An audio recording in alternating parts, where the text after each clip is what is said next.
Gaming as an artistic medium has seen an incredible amount of growth in the brief period that it's existed. What started out as a fairly simplistic form of entertainment only a handful of decades ago has already escalated into a broad range of genres that appeal to an insane variety of audiences. Plenty of people still enjoy gaming as a simple hobby that allows them to just chill out for a while others, like myself, get deeply invested in the worlds and narratives they play games to explore. There's also competitive gamers who compete in professional tournaments to see who truly is the best at whatever game they're competing in. Then there's streamers and content creators whose entire careers have to do with them sharing their gaming experiences with audiences of thousands, sometimes millions across the globe. Whether you're a fan of character action, fighters, shooters, horror, puzzles, RPGs, rhythm games, party games, racers, whatever, there is almost certainly not only one game out there that you would enjoy, but also a whole catalog of games that share a genre or even subgenre with it. And part of what's been so cool as someone who loves video games has been seeing the medium transform over time. I consider myself truly fortunate to have been around in the heyday of games like Ocarina of Time, Jak and Daxter, Guitar Hero, Halo, and the original Dark Souls. And not only that, but to see how far we've come from the original Nintendo Entertainment System has felt like my own witnessing of the history of an artistic medium that I cherish very deeply.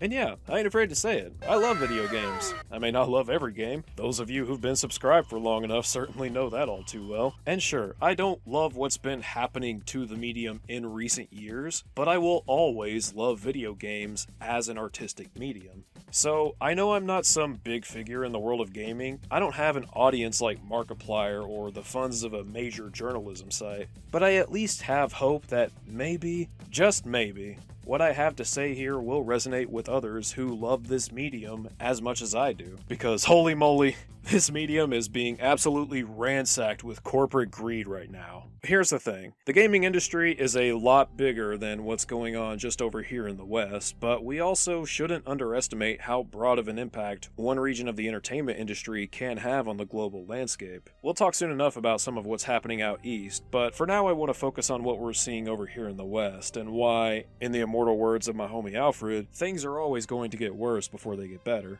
So you may have noticed, gaming is starting to get it's getting a little expensive. There's a lot of reasons for this, but do you want to know the big insider secret of what's truly going on behind the scenes? The thing that these companies don't want you to know? It's literally just corporate greed. Now, that might sound simplistic, almost too simple to make a difference, but actually stop and think about this realistically for a moment. Investors and publishers don't give even the faintest shimmering hint of a crap about you, me, or anybody else beyond how we can make them more money. You don't become a major investor banking on the success of production and development studios in the highest grossing corner of the entertainment industry because you're passionate about its artistic values.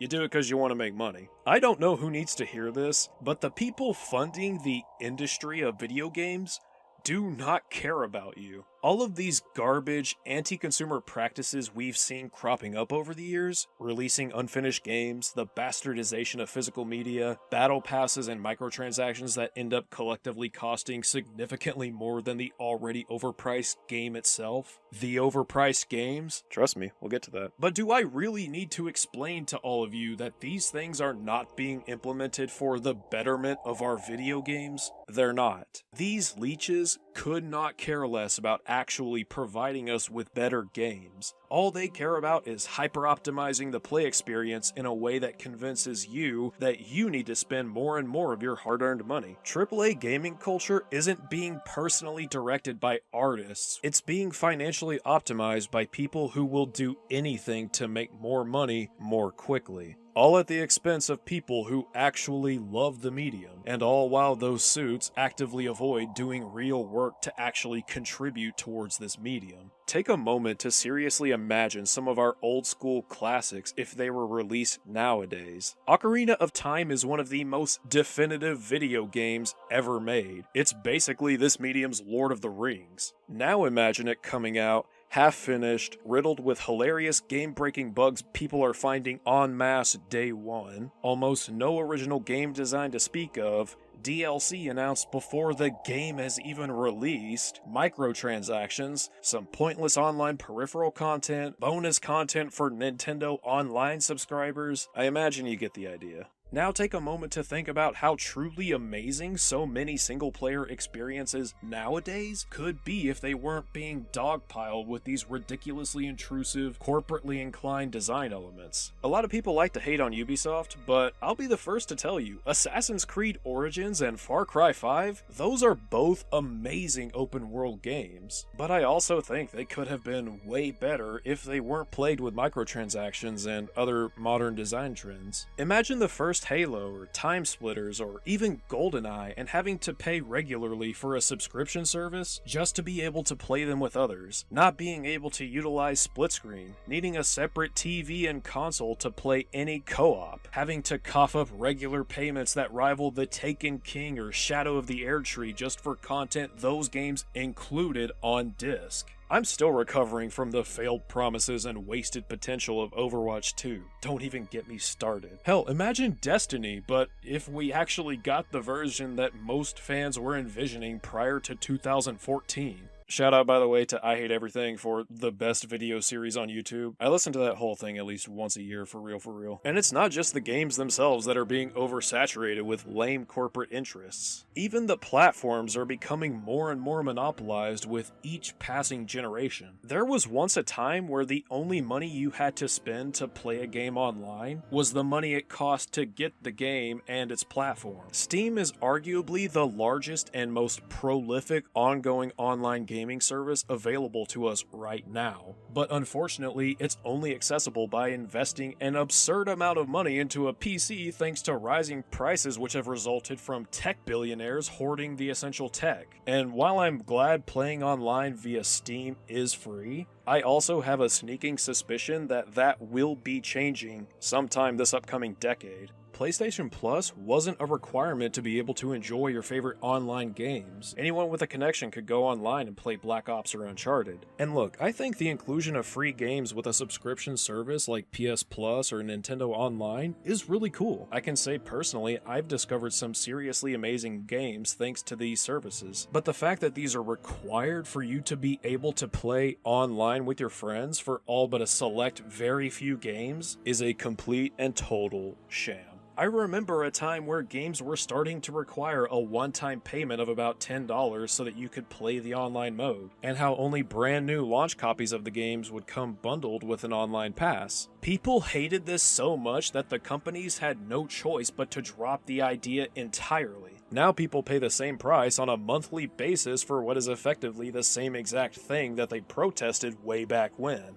What the heck happened? Do any of y'all remember how Microsoft Word and Office and all those other workplace essentials used to be one-time purchases until suddenly Microsoft decided that you now have to pay a regular subscription fee for using them? How long do you actually think it's going to be until these gaming corporations decide, actually, you can't even buy your games anymore, you just have to pay for a live service fee. Oh, but don't worry, Call of Duty Plus subscribers will get early access to all of the DLC or whatever. Like some kind of global gamefly. Does anyone even remember that? Does anyone actually think that any of these companies need that money to keep their servers running? We're talking about Nintendo, Sony, and Microsoft. The advent of the digital mediascape was something that a lot of skeptics questioned from the very beginning, and we're at a point now, I think, where it's impossible to deny that this entire idea has been executed solely for the benefit of corporate investors.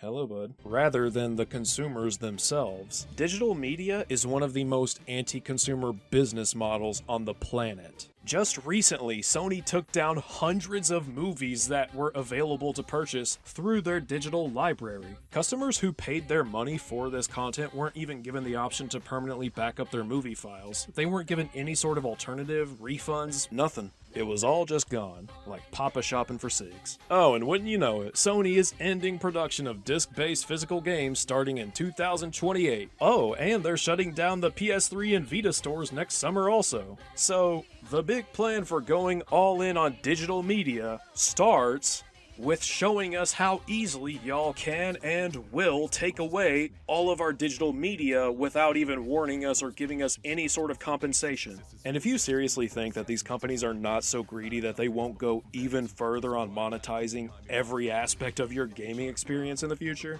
my friend, you are not paying attention. Let's not kid ourselves. We all know the reasons for these decisions. They just want to make and save more money. It does not matter that gaming is currently the most profitable corner of the entertainment industry on the planet. They are still demanding more. And yet gamers are not demanding a hard pivot to digital media. In fact, most of us are protesting this. And yes, I will be talking about GTA 6 soon. Let me cook. Oh, and let's not forget Sony's new dynamic pricing model. I'm sure that won't become a major issue in a matter of a year or two. Now look, I absolutely think that there's a place for digital media in the modern gaming landscape. With all of the overproduction and pollution that we're facing as a society, coupled with the struggle of art and media preservation, publicly available digital libraries actually play a crucial role in ensuring the continued accessibility of many classic video games. So let's talk about how the gaming industry has completely failed at maintaining this. A 2023 study by the Video Game History Foundation reported that as much as 87% of classic video games are completely inaccessible or straight up lost to time. Basically, all these amazing games you remember, they are now abandonware, or they're about to be. I just want to play Persona 2 for God's sake. I want you, the viewer, to imagine if nearly 90%, 9 out of every 10 games in your personal library were suddenly inaccessible to you and everyone else on the planet. Some of you might be rolling your eyes thinking that that's a far-fetched concept, but this is a very real problem that the medium is currently facing. While there are multiple game preservation organizations who are doing tremendous work in maintaining the continued existence of a lot of these classics that we grew up with, preservation itself doesn't necessarily equate to accessibility. The biggest problem that game preservation libraries face right now is the fact that they're functionally acting as pseudo-cryo data pods. Because although the software is preserved, actually sharing it is a whole nother story. Reproduced copies are primarily limited to old school Nintendo and Sega titles because those titles were released on cartridges which contain the full library of code and data necessary for the game to run, and are thus far easier to replicate than even pre-online era disc-based games. So not only are you risking being scammed in purchasing repro cartridges, you're also limited to what games you can even buy in the first place. And even if you do manage to get a hold of an authentic copy of a classic game, there are still other issues that you're bound to come across, like internal batteries dying in old school Pokemon games, which causes the in-game clock to stagnate and limit the accessibility of events and encounters on any attempted playthrough. This is why emulation is such a crucial necessity in the modern age of games, because it allows anyone with even a low-end PC to access massive libraries of old school games that would otherwise be insanely difficult and costly to get a hold of. And more often than not, these emulators will also come with their own quality of life features like adjustable frame rates, adjustable aspect ratios, rewind and fast forward features, instant backup saves, and even straight up console commands. Many of these features also have been implemented in more recent official re-releases. I was playing Time Splitters on my PS5, and I can honestly say that as long as this title is available for me to play on there, I have no real reason to go back and play my PS2 version, because the PS5 emulator's additional features just improve the experience that much, and that's on top of the improved visual fidelity and frame rate. The Nintendo Switch Online emulators also feature a number of duplicate titles that essentially grant 100% access to the game without the need to spend all of your time unlocking everything again. That might seem like it cheapens the experience to some, but for people like me who've played these games to completion multiple times across multiple platforms, it's actually really nice to just be able to hop on and play whatever level of Super Mario World that I want. Now, all of this sounds wonderful, but as is the case with everything in the modern gaming industry, corporate greed takes priority. Here's the thing. As much as I loved getting the Time Splitters Future Perfect Platinum trophy not once, but twice, the accessibility of that content is still completely in the hands of the PlayStation Store. If there's a licensing or legal issue, or even just a price point these corpo ghouls want to subvert, I will no longer have access to that game. Point blank period. Sucks for me. I don't think anything could illustrate this issue better than PT Silent Hills. PT is genuinely one of the most historically significant demos ever produced for a multitude of reasons. The marketing campaign, the story of Kojima's firing from Konami, the cancellation of what was very likely going to be the biggest Silent Hill game up to that point just from a critical and commercial standpoint, the sheer waves this cancellation caused throughout both the gaming industry and cultural zeitgeist cannot be overstated. It wasn't just fans, developers themselves were speaking out about this across the industry, publicly. It was a big deal. And on top of all of that, the demo was just terrifying.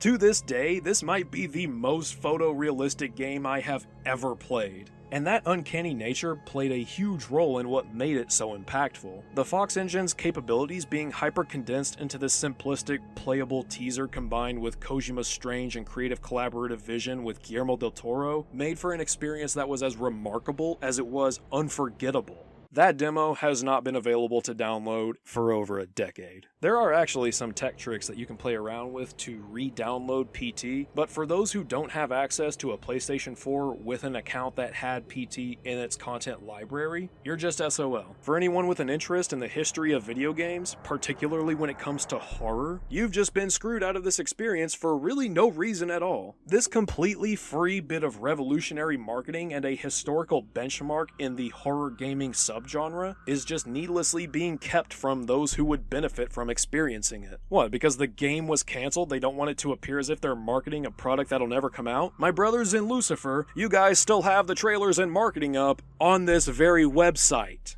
Then there's AI, which I am so over this stupid trend that's being forced on us and destroying our home planet. I'm gonna keep it strictly about gaming here, but seriously, stop buying into and supporting these new AI models and programs. There is quite literally nothing about AI that is necessary, but it is entirely necessary that we stop using it as soon as possible. Say it with me.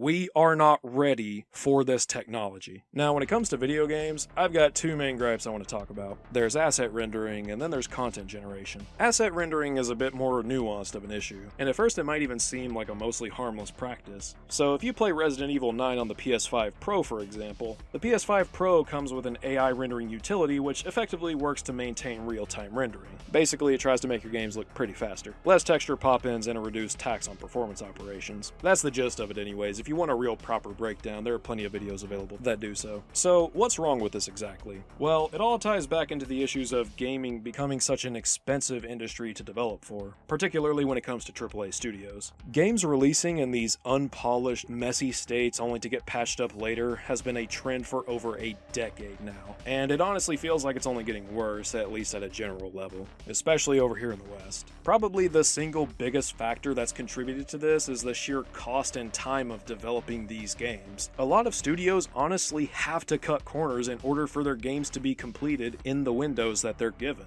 Otherwise, the funding gets pulled and the studio gets the shaft. It's an unfortunate reality of this corporate environment that we find ourselves in, so of course people who want to continue to make a living doing what they love to do are going to need methods of saving time and effort. Why bother spending so much time trying to optimize the game when the software can just do it for you? There is not a doubt in my mind that investors are already asking these types of questions. Anything to save time and money, right? Then there's the content generation where we have garbage like this. Isekaigen. I swear to Nyarlathotep, I had better not see any of you, and I mean any of you, sponsoring this slop in your videos. Get that filth out of my face. Why bother going through the process of practicing some form of artistic integrity when you can just stick some AI-generated assets onto an AI-generating app and call it a game? Whoever is responsible for this digital fecal matter, and I mean this from the bottom of my heart and soul, get the hell away from me and my hobby,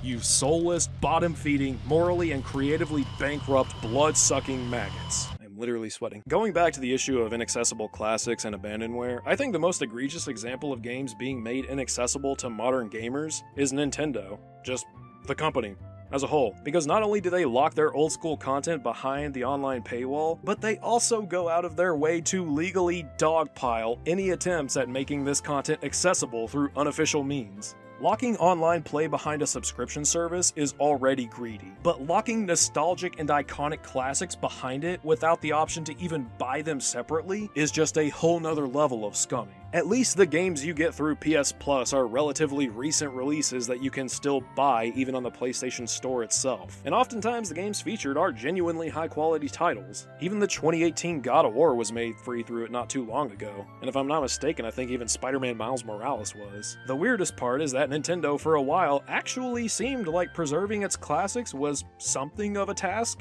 A priority even? The eShop for the 3DS may no longer be accessible, but it's thanks to that eShop that many of us were not only able to play Gen 1 and 2 Pokemon titles, but also transfer Pokemon from those games all the way to the recent titles. I still do it. But now the eShop is gone and the Switch's online store offers none of those games it features on its emulators. Oh, you want to play Ocarina of Time? The single most prolific video game ever produced by Nintendo in its multi-decade spanning existence? Well, tough tits. You're either going to have to buy a used Nintendo 64 and the cartridge itself, or you'll have to sign up for our subscription service, and even then, you won't actually own the game. Oh, but don't worry, we're remaking the game for the Switch too. Who needs the original game, which revolutionized the medium itself, when you can fork over another $80 of what will almost certainly be a bastardized version of it? Remember how I said Ocarina of Time was gaming's Lord of the Rings? Tell me how many of you guys are excited for the upcoming Lord of the Rings remakes. Yeah, I thought so. And the Switch too. Oh my god, Christ on a cross nailed by the Romans. Look, I get it, okay? Donkey Kong Bonanza? I'm sure it slaps. New Pokemon games? I'm seething that I will not be playing those. Kirby Air Ride? Dude, my girlfriend and I are livid that we will not be playing that. My wife and I also got to play Mario Kart World at our brother-in-law's with one of our best friends, and we had a blast. I get it, okay? The nostalgia, the games, the Switch 2 is hard to pass up for you lovely top percenters who can somehow manage to afford this crap. But I'm also gonna keep it completely real with you guys. You got scammed. We just saw games go up to $70 only 6 years ago, and we are already seeing them go up to $80 for cartridges that are just glorified one-time download cards. Are you out of your mind? This is the fastest video game price jump we have ever seen. I still remember me and my fellow gamers being annoyed when the standard price jumped to $60. Before that, game prices had a pretty fair range, with $50 being the standard price point for most industry releases. But even that wasn't every game. And back then, the gaming industry was at the very least honest enough to tell us that this was implemented due to development costs. Obviously, that wasn't the case with every game, but at a general level that was true, and they were at least generous enough to price remastered bundles at $30, and that was the launch price. You're telling me I gotta pay $80 for Black Ops 1 and 2? Bro, y'all are on something, okay? I still own these games on PS3, and you bet I'm gonna be sticking to them, because ain't no way you are getting me to pay for that. Nuh-uh. A lot of people during the pandemic speculated that the increase in game prices was to do with troubles caused by the pandemic, and for the time, that was a fair assumption. Heck, even I was convinced of it. Here's the problem though. The prices never went back down to 60. Now we have people assuming that the price jump to 80 was due to the tariffs imposed by the United States. But take a moment to seriously consider if the tariffs imposed on exports to a singular country in an age of increasingly digitized media is a legitimate cause for these globally escalating prices, or if it's just a convenient excuse for these companies to permanently raise the prices of games for a third time. Even if the tariff excuse was valid, and let's be real, it's a farce. You just know that game prices are not going back down to 70. They're gonna keep charging as much as they think they can continue to get away with. And one day when another convenient excuse rolls around the corner, you better be ready for games to start costing $90, and you better be ready for them to start wanting to charge $100 for them, basically what GTA 6 is doing. Do you seriously think that these money-hungry corpo slimeballs aren't trying to hit that triple-digit baseline price point? Oh yeah, and this new dynamic pricing model they're introducing, 100% just an excuse to artificially inflate prices for individual consumers in a legalized discriminatory format. And of course, it's gonna be the studios that take the hit when their games struggle to sell thanks to these prices arbitrarily inflating for individual consumers. Literally, all of you know how nonsensical and anti-consumer this idea is just at its face. I refuse to believe that any of you humans with brains watching this video are gullible enough to actually believe that this is somehow going to make gaming better for the consumers. Broad-scale arbitrary price inflation is going to absolutely ruin the digital gaming market. mark my words. And all while physical media is reduced to glorified one-time downloads. Okay, I recall a time when the Xbox One was announced and had the exact same plan with its physical media, and every gamer alive that wasn't a complete and total sucker, regardless of where they stood on PlayStation versus Xbox, immediately said, hell no, we're getting a PS4, and they dogpiled Microsoft so hard that they were forced to walk back the entire prospect and rework the console just so people would actually buy it. PlayStation even made a mock advertisement on trading physical games with your friends. Boy, how times have changed. Where did that energy go? I see everybody dunking on Sony for going all digital, but somehow Nintendo is basically getting away with the exact same thing? Make it make sense. And then there's the Steam machine. Look, I'm gonna keep this quick. The Steam Deck was, and still is, an excellent concept. A gaming PC on the go? That's awesome.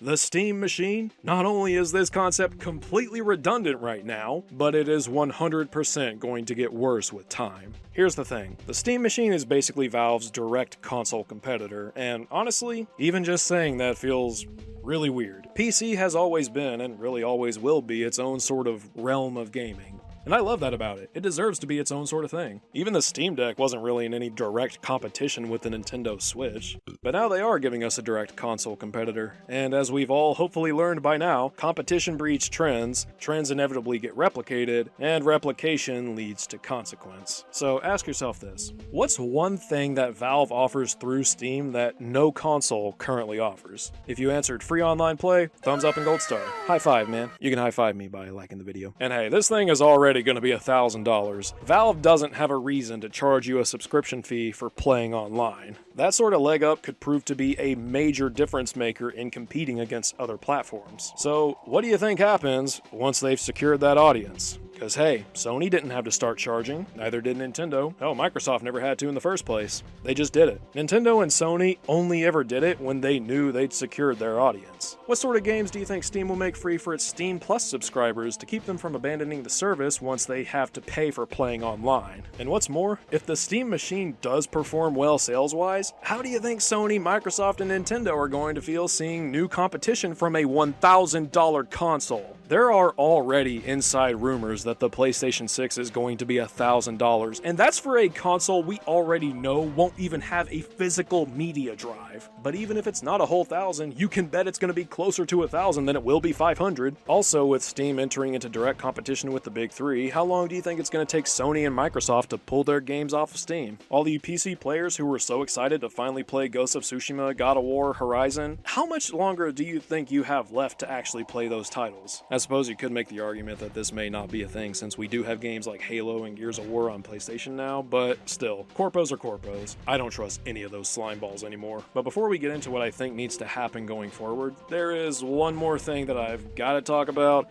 Y'all already know what it is. My wife and I love Grand Theft Auto. Her favorite specifically was always Vice City. I was more of a San Andreas guy myself, but Vice City is awesome, and so was Vice City Stories. Now, when I tell you that my wife lost her collective marbles at the announcement of GTA 6 going back to Vice City, I mean to tell you that Barriqua was shouting to the heavens and skies above. She was so happy. Then the most recent news dropped. An $80 price tag for the standard edition, no physical copies, and basic in-game content locked off unless you pay $20 more for the deluxe edition? Excuse you? Look, I get that a lot of people were excited to play GTA 6. My wife and I had planned a whole day around just playing this together, okay? She was gonna play the guy, I was gonna play the girl, we're just cool like that. But I get it. A lot of you guys have been waiting forever for GTA 6. I have been waiting forever for GTA 6. The hype was real, and we all love a Rockstar open world.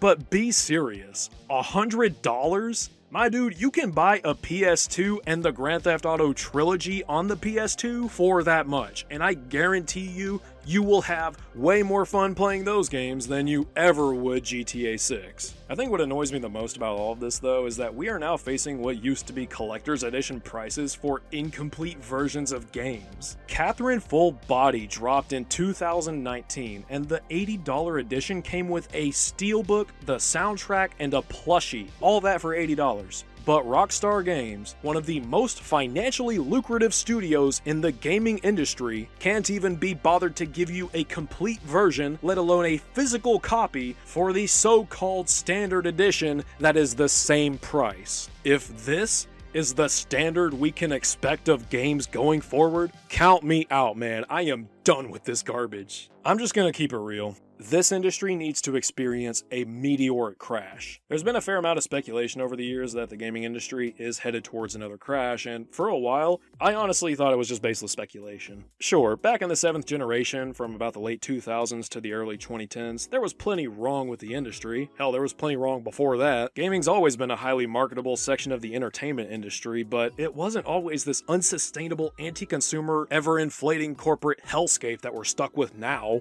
My dudes, we had PlayStation Home, it was so neat. But nowadays, there really is no denying that sooner or later, the pressure is going to reach a breaking point. There will come a time when the mindless consumers who just keep eating this crap up without thinking or caring about their money or how their spending impacts the economy finally reach their last straw. And I hope for everyone's sake that it happens very soon, because this crap is getting ridiculous, man. The tipping point that led to the gaming crash back in the mid-80s is often considered the release of E.T. for the Atari. The movie was a gigantic success, and the game was being touted as the perfect holiday gift for families with an Atari, which was a very common household item back then. When the holidays arrived and people finally played it, interest in gaming across the US tanked, and the industry paid the price. Obviously, there were more factors than a single game bombing that led to this crash, but it still stands out as a pivotal example of consumers retaining all of the power when it comes to the direction that this industry takes. It's really a fascinating time to look back on, because when you really stop and examine this time period from a wider lens, it wasn't even a full decade later that gaming would be mounting a massive comeback. Doom and Mortal Kombat are two of the biggest games the West has ever produced, and those games dropped in the early 90s. By the late 90s, we'd entered a whole new golden age with titles like Resident Evil, Pokemon, Silent Hill, Final Fantasy VII, GoldenEye, Ocarina of Time. I love you, dork. Ocarina of Time, and plenty more. To a lot of people, speculation of a gaming crash is a doom and gloom prospect, and yeah, I won't lie, it's gonna make for a rough few years, especially in this modern era. It would pretty much mean the end of all AAA production, meaning a whole lot of really big studios would be getting shut down, especially in the West. Lots of jobs would be lost, a lot of IPs would get lost in the legal shuffle of licensing deals. It would be a colossal mess. How this would impact the production and sales of consoles especially is a really big question mark, because there really is no precedent for it, given the early to mid-80s was primarily rooted in an arcade economy. Atari sales tanked, sure, but nowadays with 3 prolific console platforms with decades of evolution to catalog, it's sort of impossible to say what would happen in this particular field. My guess is that the production on the next generation hardware would essentially come to a screeching halt, creating the largest gap between console generations that we've ever seen. A lot of live services would also probably get shut down, and there would be a legitimate risk for companies pulling the plug on their servers, possibly even the PlayStation Network, Xbox Live, and Nintendo Online, but even that's just my own speculation. However, I really do think it would only take a matter of a handful of years for gaming to recover and enter a whole new golden age. Because here's the thing, while investors and greedy corpo cockroaches would take their money and run, leaving the artists out to dry, it's those same artists who stick around that will come to define what it is that comes after. Indie gaming is already a booming market where even a single person can make a monumental game. I know Five Nights at Freddy's isn't everyone's cup of tea, hell, it's not even mine, but just look at how far this IP's come in barely over a decade thanks to the work of a single guy. And he's not the only one. There are plenty of small studios out there looking to add to their teams.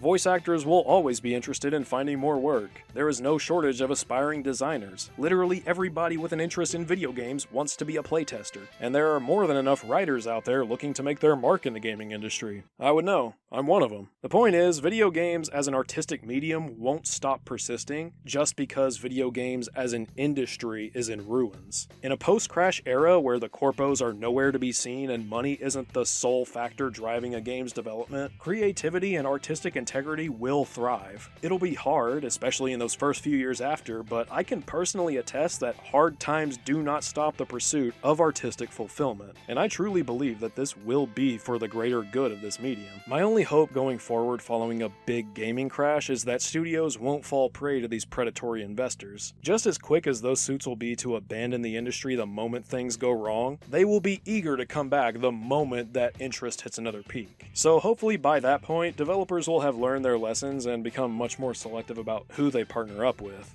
and we can avoid making a vicious cycle out of the process. I want to conclude this video with a very clear mission statement to those who genuinely care about this medium. Because here's the thing, I am fully aware that this one video is not going to stop people from buying up GTA 6 or the Steam machine or the PS6 or the Switch 2 or whatever other scam is on its way. But me personally, I refuse to let myself get conned by these awful products, no matter how pretty and hyped up they are. And so I would encourage all of you watching to think a little more about how you spend your money on video games going forward. I follow 3 simple rules. First, when it comes to console games, I only buy physical, and I only buy pre-owned from my local game store. Not GameStop, not Best Buy, and definitely not Walmart or Target. Buying pre-owned means all the money from that purchase goes directly to the business, and for local shops looking to make a living, those purchases are a big deal. If everyone collectively did just this, the gaming industry would have no choice but to take notice. Second, stop buying microtransactions and battle passes. They're just not worth it, dude. I promise you will not think about literally any of these things the day after you make those micro purchases, or once the battle pass season is over with. But your wallet is still going to feel the impact of those purchases over time. I used to think that these cute, cheap cosmetics weren't a big deal, but they are.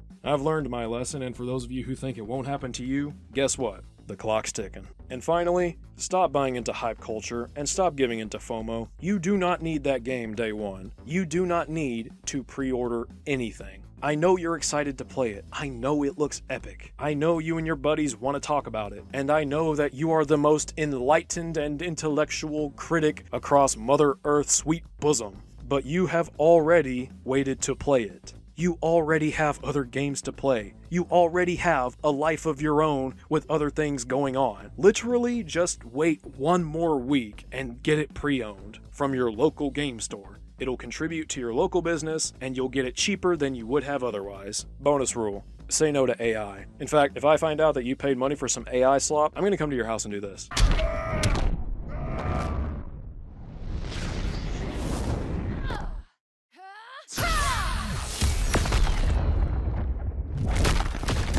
If there's any other takeaways that I can give you with this video, it's to support indie developers. I know to a lot of general gamers out there that indie games look too niche, or like they're cool ideas but you just don't want to spend your money on it. To that I say, y'all are missing out. I follow this guy on Instagram called Indie Game Joe, and he's even got Twitter for those of you who are still on there for some reason. He regularly posts clips of different indie games that are in the works, and some of these projects deserve way more attention than the gaming industry is willing to give them. 1666 Amsterdam, a project from the original creator of Assassin's Creed where you play as a witch and her familiar who investigate the city during the day so that you can hunt demons at night. That alone is cooler than any AAA game currently in the works. I do not give a crap what IGN has to say. Below is an indie horror game akin to Outlast where you explore tunnels beneath the pyramids through a pseudo found footage presentation. That sounds terrifying, and I will be playing it. Angels in Orbit is a survival horror game where angels put humans through trials and force you to make morally complex choices in order to determine if humanity deserves to die. It almost looks like a cross between Soma and Fear and Hunger, and I seriously cannot wait to play this.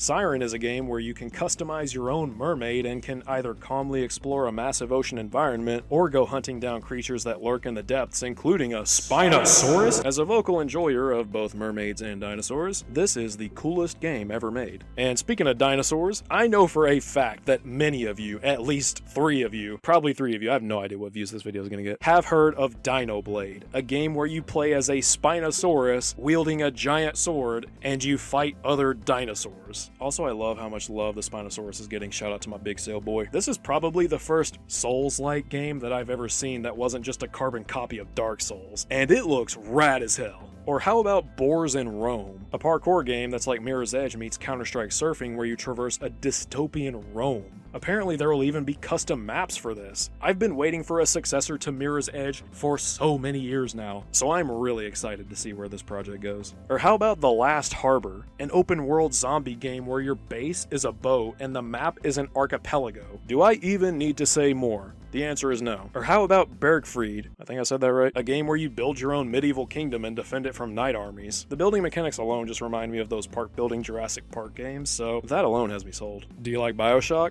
Check out Twisted Tower, a shooter inspired by BioShock that's set in a 1950s theme park. And last but not least, for those of you who, like me, have been craving a fun racing game that isn't just another Forza or Mario Kart, especially for those of us who love F-Zero and Wipeout, we have AGX GP. Not only does it give off that high-octane sci-fi speed racer vibe, but it's apparently got over 25 tracks being developed, and literally hundreds of events across its 7 game modes. Do not tell me that you would not enjoy playing this. I don't believe you. And there are literally countless other indie games out there that are not only worth playing, but will also be much more affordable than these constantly inflating mainstream titles that are designed purely for the purpose of siphoning as many dollars out of your wallet as possible. And look, I'm not even saying every modern industry game is like this. I'm still excited to try out Death Stranding 2, Silent Hill F, and for those of you who've been following me all this time, you already know that I'm going to be playing Devil May Cry 6 whenever that comes out. That is assuming a physical copy actually exists. And then there's Hideo Kojima working on a new horror game as we speak, and it looks awesome. I'm not even a big God of War fan anymore, but Laufey looks dope. Ghosts of Yote also, man, I want it so much. I'm not saying you shouldn't enjoy these games, or even that these studios deserve to be left in shambles. The worst part about all of this is the fact that the actual artists are being so exploited that no matter what, it is only going to get worse for them. The industry is already seeing mass layoffs across the board and across the globe. So let's not kid ourselves into believing that the only way the artists can keep their jobs is for us to keep forking over all of our money. That very clearly is not a deciding factor anymore.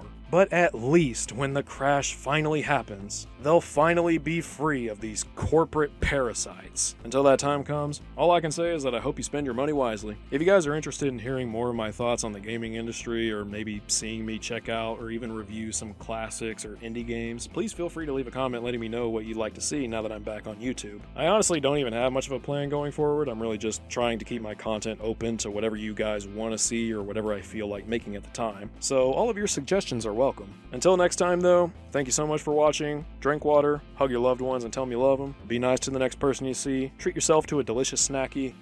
Wakanda forever. Until we meet again.